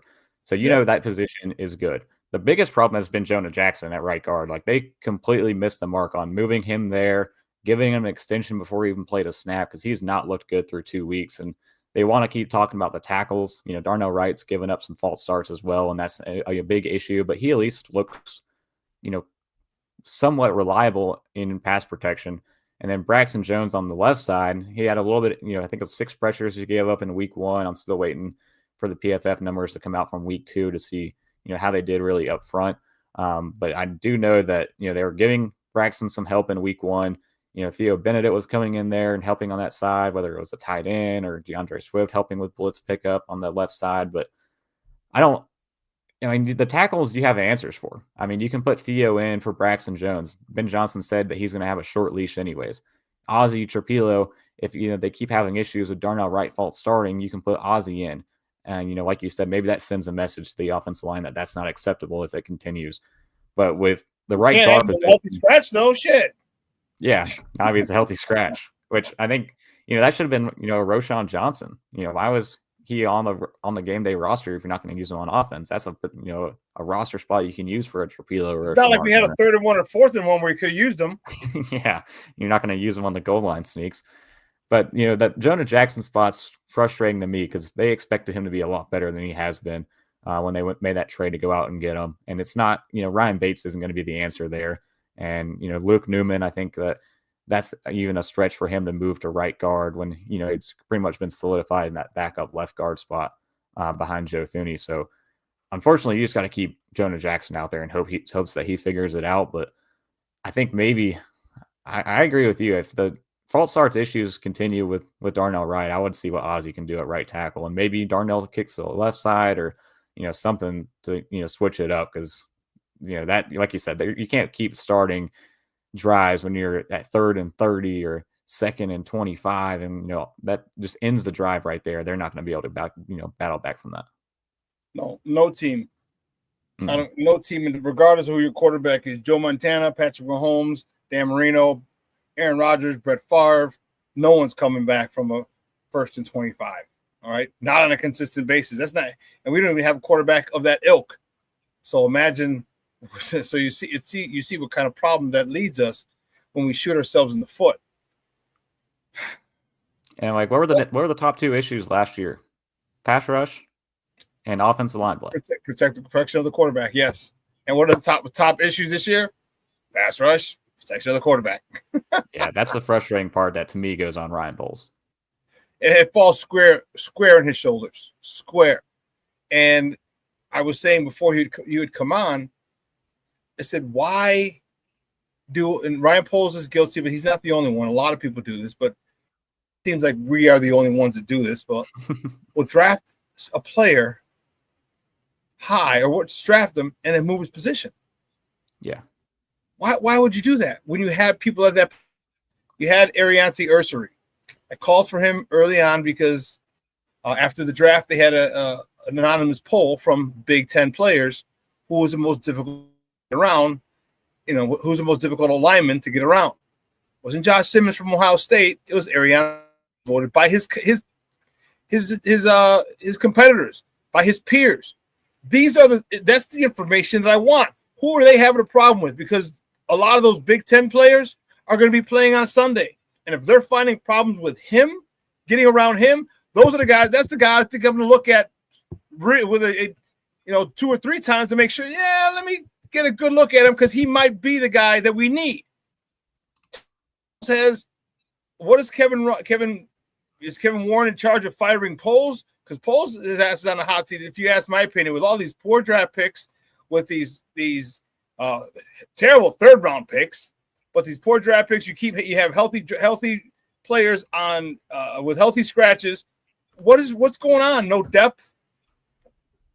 What kind of accountability, since let's throw that word around, is there for Ryan Poles? Yeah, I mean, his picks just aren't hitting. I mean, you talk about teams that are great. They have great players. And truthfully, the only great player on this team is Jalen Johnson, and it's not even a player that Poles brought into the building. He's brought in some good players. I think Kyler Gordon, I think Jaquan Brisker, those are good players. And we haven't seen Kyler Gordon yet this year, but I think Caleb can be a good player. Roma Dunze clearly is a good player based on what we've seen through 2 games this year, but they don't have great players. And we just got the numbers in to go back to the offensive line from PFF. It looks like Braxton Jones gave up 2 sacks and 7 pressures, and then a sack that Darnell Wright gave up. So, yeah, I think something's got to change with that tackle position, because that's 2 weeks in a row now that Braxton Jones is giving up 6+ pressures and then the 2 sacks. So that's just inexcusable this week. So I think that, maybe we see Theo Benedict get some shots in at left tackle, maybe against the Cowboys. They have to do something. Because this was embarrassing. What's the situation? Give me your thought process on why Roma Dunze has 11 targets and DJ has 6. Yeah, so that's actually a good point, because I watched back on that because I thought the same thing you did. I thought maybe it's the same week where, Caleb's just not looking to DJ. Was he open? And the answer was he's not open. I mean, you look back through all of the pass attempts that Caleb had and you watch DJ more. I don't know if he just wasn't running, the best routes or what it was, but it seemed like when he was matched up with DJ Reed, he was not getting open against that guy. He locked him down for probably like 70-80% of the snaps that, I was able to watch. Looking back specifically at DJ Moore, DJ Reed, had him in a blender and he wasn't able to get open. The 2 biggest plays he had was the 18-yard completion over the middle, and that was just working against zone, and had Terrion Arnold coming from behind. He made the big grab up top from Caleb, and then he had another 15-yard completion. Again, that was in zone coverage. He just sat in the open zone, and then Caleb found him on the right side. But for the most part, he was not getting open in that game. and they need to start finding ways to scheme DJ more open a little bit better. But it seems like they're running like the same routes and concepts from last year. I don't understand. Where's the Ben Johnson creativity? They're not getting the ball in the hands of playmakers. This offense was supposed to be short passes, easy completions for Caleb Williams and let the guys work after the catch. It's 10 15 yards to Rome Odunze every time, and check downs to DeAndre Swift is pretty much all Caleb Williams has done through 2 weeks. I don't understand where, getting the ball in the hands of the playmakers and letting them work, why that's not happening. Yeah, there's a lot that's going on. And we still have to remember Ben Johnson is only in his second game as head coach. We're only 2 weeks into this. Second game. I presume he's going to get better. Man, our patience is thin. Okay? And this is what happens with the media hype train. Okay? That's what happens with the media hype train. Everyone talked about Ben Johnson the savior. Ben Johnson the savior. I was happy about Ben Johnson. I wanted Ben Johnson. But the one thing that I said, despite the fact that he was the golden boy and the hottest coach out there, he still had not been a head coach. And they paid him like he was a head coach. He's getting $13 million. They're paying him like that. One of the reasons why people are so frustrated, like you're one of the highest paid head coaches. You've never been a head coach. You need to come through. You can't have stupid plays like 2 quarterback sneaks on 3rd and 1.5 and 4th and 1. Can't do that with a quarterback who's been in the shotgun his whole career. So I don't know what accountability happens for Ben Johnson. I don't know what accountability happens for Dennis Allen. I don't know what accountability helps for Montez Sweat, because Montez Sweat is a guy you mentioned, $96 million? Yeah. I need somebody who's wrecking shop for $96 million. And he is on the back of a milk carton. Yeah, I mean, the pass rush is, brutal on defense. And, Deo looked good in the first game, and that's, why they were able to get pressure, especially early in that game against J.J. McCarthy, is because Deo was winning his matchups on the other side. And when both of them aren't there, nothing's going to be there. I mean, somehow Montez Sweat, looking at the PFF grades right now, he had the highest pass rush grade at 86.1. It definitely didn't look like that. Dude. I don't fuck with them. I don't. I don't know who they have grading this stuff. I have no idea. But their analysis is shit. Yeah, they had 5 total pressures the entire game, 0 sacks. Montez had 2 pressures. Deo had 0 pressures. Yeah, I don't know how they stay. You know what? I know how they stay in business. You got people who don't know football who see they throw some elaborate thing like, "Oh, these are PFF grades." We do our study. They can say all the things they want, and people who don't know football like, "Oh, they put it through a great analysis," and they don't know shit. Like, do they have who's grading this? Are you having former players, former coaches grade this? Because it doesn't look like you are. But everyone seems they want the PFF grade, the PFF grade, the PFF grade. And you look at them like, wait a minute, are you watching this thing? Who do you have watching these games? Because the game I'm watching, they're not having passing grades. Call me crazy. Most of these guys aren't having passing grades. I don't mess with PFF, dude. I don't. No disrespect. Well, not. I guess it is a disrespect, but I just don't. I don't appreciate it. I don't like their work. I don't think it's competent. So yeah, anytime anyone throws around PFF, I'm like, yeah, spare me with that nonsense, because I don't respect the stuff that they got going on over there, because you look at the game and the grades, they just don't match up. Don't match up every week. So yeah, I bump them jokers, man. Where do they go now, bro? What do they have to do offensively? Dallas is coming in. Mm-hmm. All right. Finally, we get some home cooking.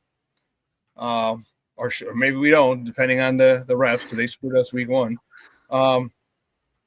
What do you want to see this week against Dallas? You can't go down 0-3, can we? Right. Yeah, that's definitely a hole you don't want to get into, especially 0-2 at home and 0-2, in division play as well.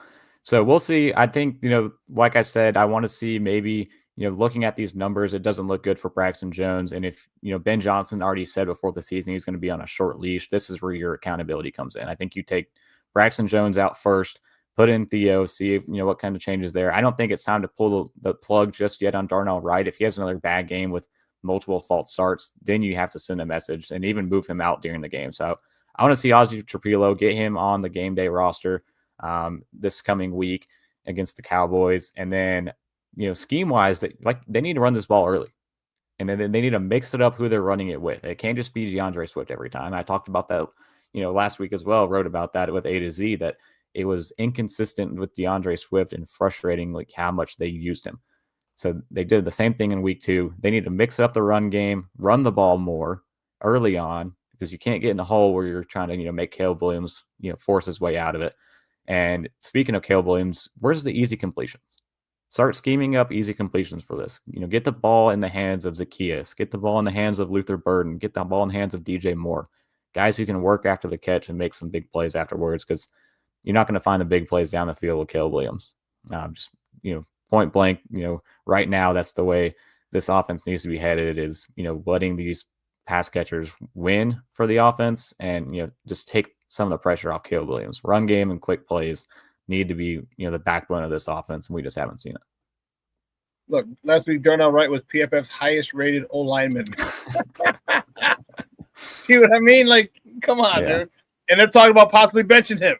You know what I mean? He's the highest rated offensive lineman in the league, but he's going to get benched by his team? Come on. Yeah, it's beyond frustrating. We were expecting much different. But again, we try to temper. Some of us try to temper it.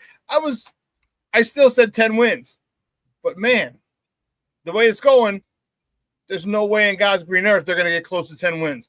And we need something now. You talked about Ben Johnson, where those easy completions. That was the premise of Ben Johnson's offense. Get the ball to the playmakers. Let the playmakers run. Luther Burden led the NCAA last year in yards after catch. Rome Odunze, his last year at Washington, led the NCAA in yards, period. And then you got DJ Moore. Why are they not getting the ball out quick? Because that's what and let these guys run after the catch. Why do you think Ben Johnson away from that to his detriment? Yeah, and I mean, it's easy to just say the run game.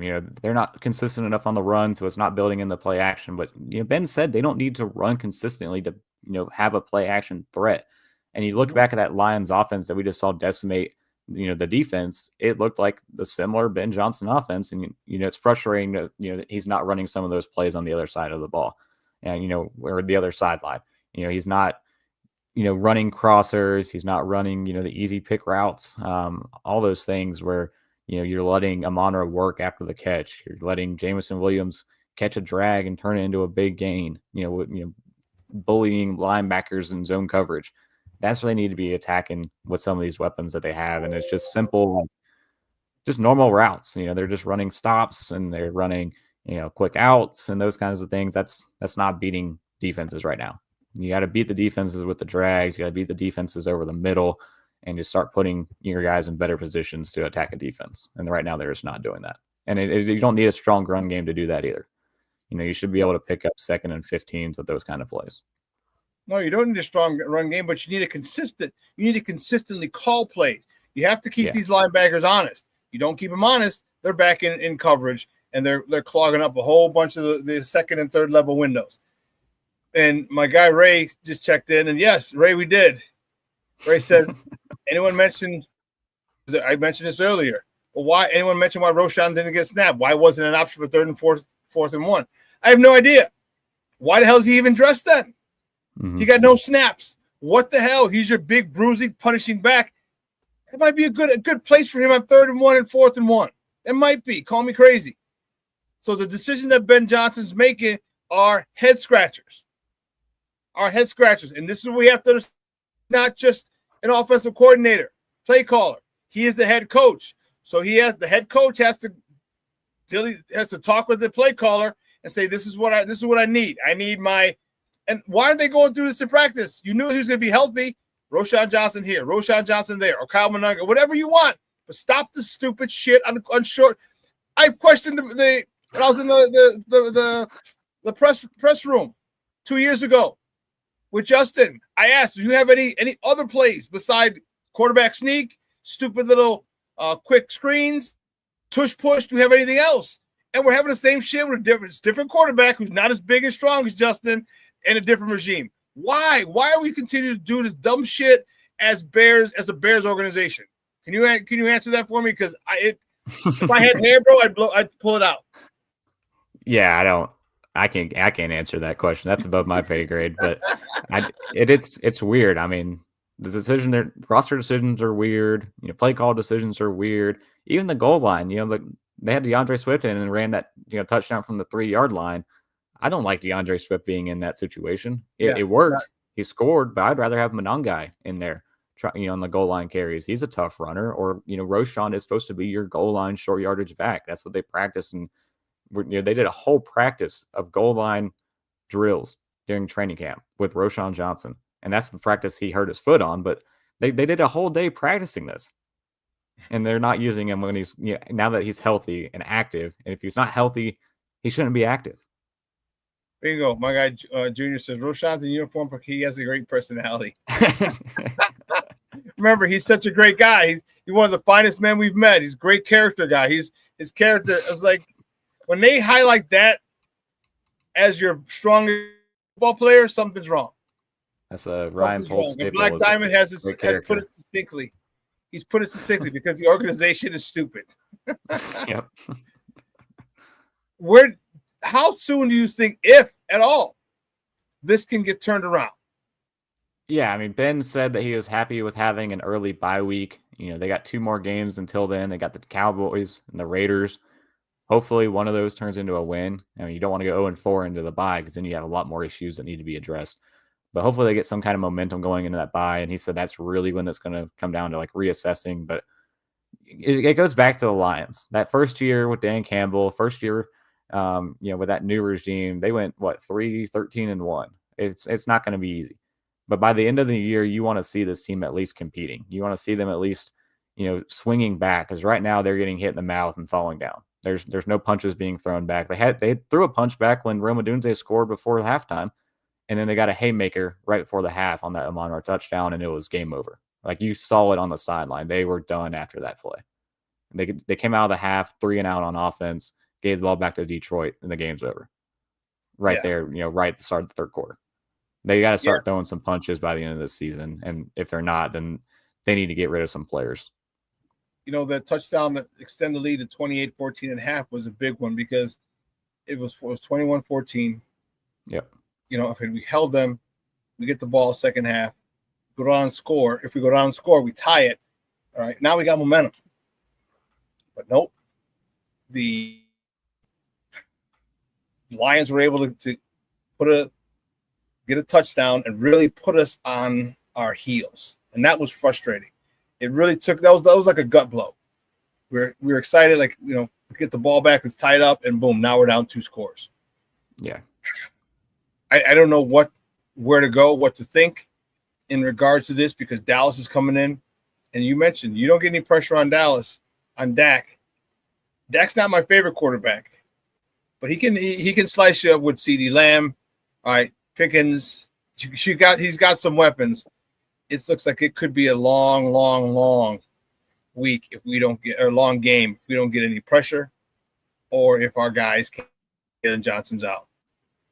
Any word on the health of Jalen Johnson?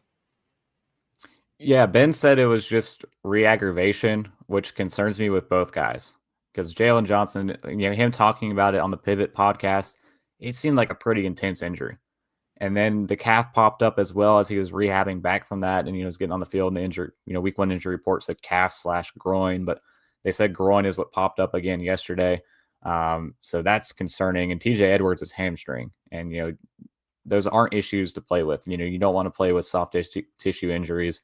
I don't know if you hold them out the next 2 weeks and come out of the bye and just make sure those guys are healthy, 100% and ready to go. And the same thing with Kyler. I mean, his is a hamstring too. He popped up, the Sunday before week 1 on Monday on the injury report, with a hamstring injury, where he aggravated the same thing he's been dealing with. So it's way too early in the season to keep trying to rush these guys back and just keep letting them get hurt. But at the same time, especially with those 3 defensive players, you don't have the depth to not have them on the field. Nick McLeod gave up, 2 touchdowns out of the slot, 97 yards. Tyreek Stevenson gave up 97 yards and a touchdown as well on the outside. Nahshon Wright, had a bad, miscommunication where Jameson Williams was running down, scot-free for a touchdown. Like these, and then, TJ Edwards is a different player too. As much as, Noah Sewell has impressed, this year, this is a big year for him, and he's really seemed to turn a corner. He's not TJ Edwards when TJ Edwards is healthy and on that field. So you could tell that they're missing those guys, but you can't try to rush them back either at this point in the season.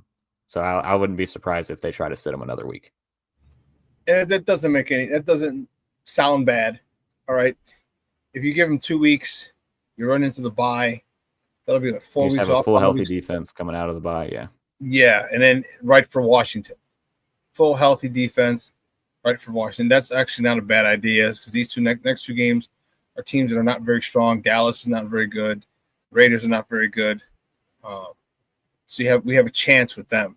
But I think that's not a bad idea. That's a pretty good deal just to keep them out the next 2 weeks into the bye. And they should come back healthy. But yeah, especially because, like I said, all 3 are re-aggravations. Like losing Jalen Johnson. Losing Jalen Johnson again on Sunday was wow. We've seen that before where guys come back too soon, and and I don't know, maybe it wasn't too soon, maybe it just re-aggravated. But when you re-aggravated me, it leads me to believe that it wasn't ready. That's what that leads me to believe. It seemed like they tried to push Jalen in week 1, 2, and then like last week this past game they really wanted him out there to help with Amon-Ra St. Brown, and I think they just are pushing these guys back a little too soon. Man, well, Cole, great stuff, buddy. I appreciate it. I know we're frustrated as Bear fans. All right, Loveland, what did he have? He have 1 target. Loveland had 1 target. It was actually an overthrow by Tyson Bagent. Caleb never targeted Colson. But you draft him, and Komet had 2 catches, I believe. I don't know what's going on with the tight end position. It's the same thing as last year. I don't know if Caleb just doesn't look for the guys, or I don't know what it is. That boggles my mind. That boggles my mind because they're fired up drafting him. Mm-hmm. You got a guy. You got a guy who can really do some damage to a defense, and you don't use him. And it should be a position where they're easy completions again. The easy completions just aren't there. They're making it a lot harder than it needs to be. They're running 9 routes. They're not running go routes. Their crosses are short, 10, 15. They're short to intermediate routes. You should be able to hit those. Why they're not throwing? Why they're not hitting them? Hell, why they're not throwing them? Is the big question. Yeah. And is that Caleb still not comfortable with his offense? I don't know, bro. I get more and more flustered, and I'm gonna look at the All-22. When's it come out tomorrow? The All-22. Yeah, I'll take a look at it. I'll take a look at that tomorrow and kind of reassess what I could see from the TV angle. But man, things got to change, and Caleb's got to play better. Again, Caleb hasn't played bad. Yeah. Guys, I don't want you to come at me saying, "Oh, you're a Caleb hater." I'm not a Caleb guy, but I'm not saying he played bad. Last 2, I'm not saying that at all. He needs to play. I'm saying that's what for number 1 overall pick, you need to play better. So, man, Cole, great stuff, my man. I appreciate your time. Do me a huge favor though, before you go, let everybody know where they can find you and your work online. Yeah, I'm on Twitter. You see it on the bottom banner at A2Z_slaw. And then you can find all the work at A2Zsports.com. Just hit the drop down under teams, go to the Chicago section. We'll have a lot to break down, especially today and tomorrow before we turn the page. Looking to hopefully turn the page by, afternoon tomorrow or Wednesday and start looking ahead to the Cowboys. But we still got a lot of stuff to talk about and, break down after yesterday's debacle. Debacle is putting it nice, bro. Putting it nice. Wow. Cole, great stuff, buddy. I appreciate your time. I'll be reaching out again soon. All right. Thank you, Shawn. Thank you. Guy, that's Koole Noble from A to Z Sports. And there's just a lot, man. Accountability, performance, pride. Where the hell is your pride? Offensive line, where is your pride? Darnell Wright, where is your pride? Braxton Jones, where is your pride? Interior 3, who we just paid a lot of money to, where is your pride? You ask any of the linemen I played for, ask Junior how bad he felt if I got hit in the backfield or if our quarterback got sacked. Ask him. Put it in the chat, Junior, how you felt. When I was running the ball and I got hit for a tackle for loss, or I didn't get 3 or 4 yards, or they sacked the quarterback. How did you feel? He was pissed because he has pride. He had pride in what he did. And I don't see a lot of pride in this offensive line. I don't. We don't have any dogs on that offensive line. Joe Tooney's a great player, but he's not a dog. He's a very talented player, 4-time winner. But he's not that dog. He's not the dude that's going to bring everybody up, get everybody fired up. He's not the dude like, oh, man, we're running behind him. I've had people like that. I've had offensive linemen who would talk shit to your face and tell, we're running the goddamn ball right here. Stop it. Get the first down. I told you you're running here. Stop it. We're running here again. Boom. Push him. Pancake. I told you you're running here again. We need a dog. We need a leader on that offensive line, and we don't have one. We don't have one. You need to have a badass Mother Hubbard on your offensive line. You need it. You need it. We had Olin. We had Kyle Long. These are guys who are just badasses. Reuben Brown. Look, Junior said, I felt I let you or the quarterback down and it would piss me off. And don't ever give the defense credit. Credit! Credit! Oh, man. Black Diamond said, and Dennis Allen's Detroit interior O-line is trash, but you can't scheme to attack that. They look good as hell against us. Unfortunately, they look good as hell. And that was an issue.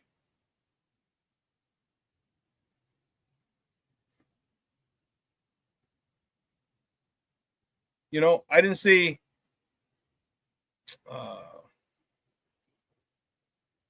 who's the big guy, the run stopper? Oh, goodness, it's eluding me. The guy who sat out last year because he was hurt. Got hurt, but we gave him an extension. Who's the nose guard? It's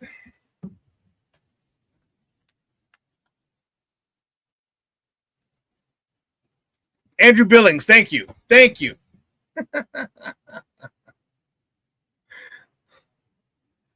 Andrew Billings. Where is he? They're running the ball down our throat. All right, we don't have any dogs, and I was hoping it would be that dude. Be that dude that you were in Atlanta. Be that dog that you were in Atlanta. He hasn't brought it here with him.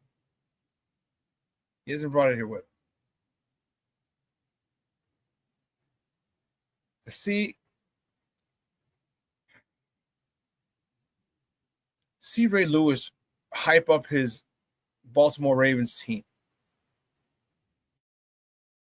It makes me jealous. He would hype up that team, and opposing teams would know they ain't running the ball. They would know.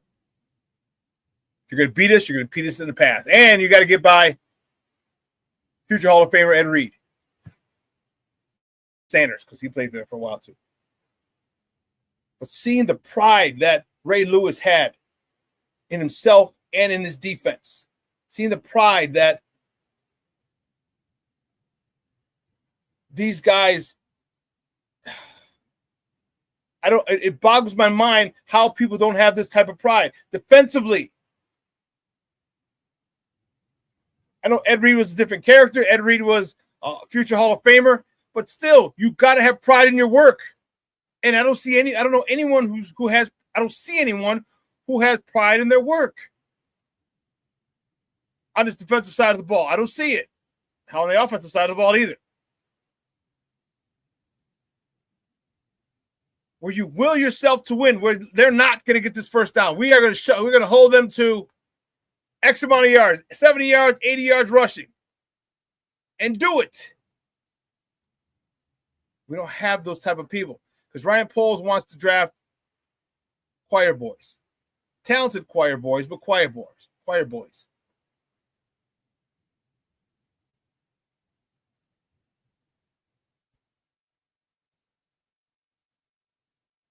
I don't know, guys. I don't know. There's so much. Everybody gets, you get to smoke. Everyone gets to smoke this week. Everybody. Offense, defense, special teams. Everybody gets to smoke. We had a chance, and I don't know about winning the game.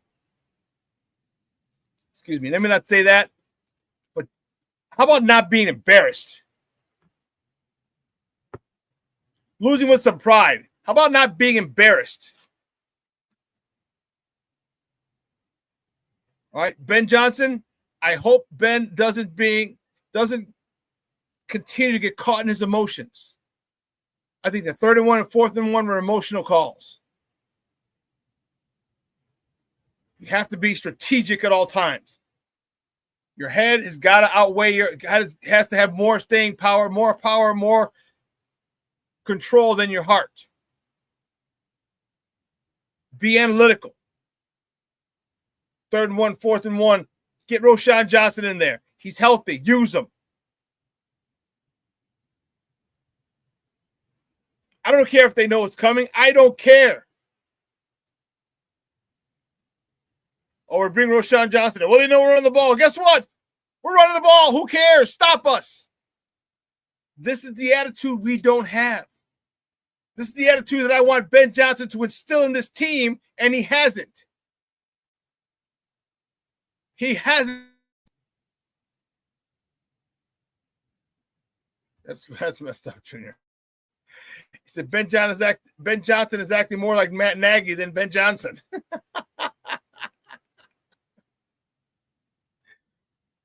We need a tough football team. We don't have that. Oh, I didn't forget Black Diamond. Black Diamond said, don't forget who's Dallas's DC. Don't forget who Dallas's DC is, Shawn. Nope, that's Eberflus. You don't think he's going to want to take a shot at this team? You don't think he's going to be all over and setting blitzes? I know he likes to rush 4. He might be a little more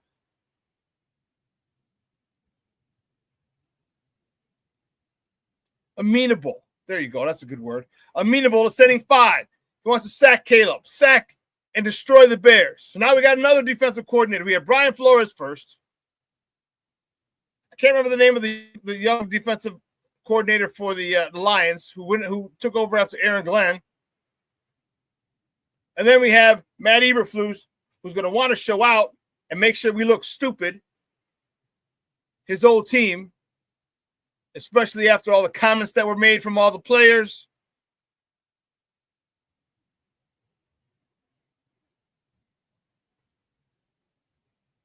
Man. I'm not a happy camper because there's so much here. There's so many little things. Remember, if you take care of the little things, there are no big things. There's so many little things that have turned big things. I don't know if we're able to come back. I don't know.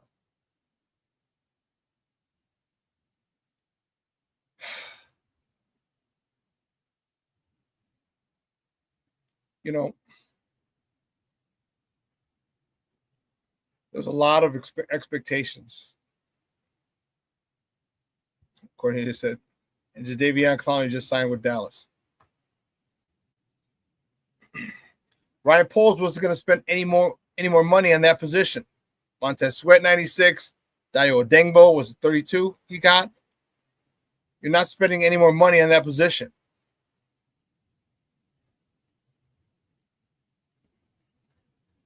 Which means you could have drafted a guy. We drafted a guy last year in Austin Booker. You could have drafted another guy to compete and start making some plays early. But nope, had to go get a wide receiver after our left tackle.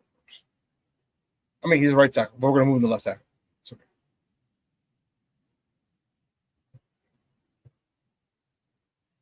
Then we're going to have our offensive lineman that we draft a healthy scratch. Dude, these decisions are mind-boggling. Mind-boggling. That feels a little tight. My head get fatter? I don't know. So this is a dumpster fire. This is a dumpster fire.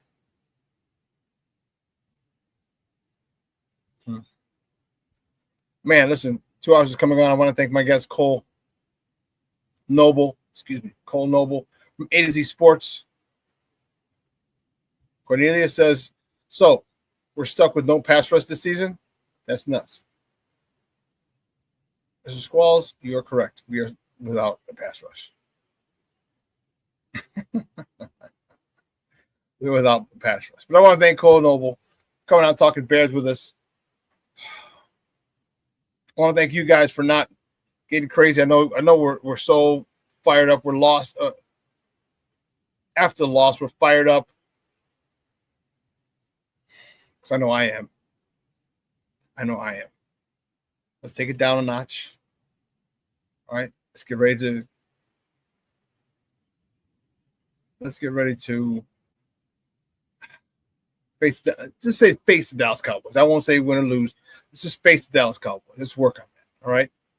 Guys, I hope you have a phenomenal day. We're going to be in the 80s most of the week. I think Friday and Saturday we're getting the high 70s. But beautiful, beautiful, beautiful days ahead. All right. Beautiful start to the week. Happy House Music Monday to all my peoples. Okay. And do something cool today. Do something cool. Want a bike ride? Go get some Italian ice. Walk to get some Italian ice. All right. There's so many different things you can do. Do something cool. All right. Make your life full of memories. And not just, I wish I could have, I wish I would have. All right. But I'm going to get out of here. I got to go pick up the warden at CrossFit. Hope you guys have a phenomenal day. We have Second City Sports. Lakina and Sid will be on at 12:15 for another 2-hour chat of Chicago sports. For everybody here at Sports Zone Chicago, I'm your boy, the SuperBack, Patty Jr. Love you guys. Love all you guys in the chat. I truly appreciate the love and support that you come on every day, post stuff. We interact at times, which is great. And I'm grateful for that. All right. But from everyone here at Sports Zone Chicago, I'm your boy, the SuperBack, Shawn Sierra. Folks, you have a phenomenal day because your boy is out.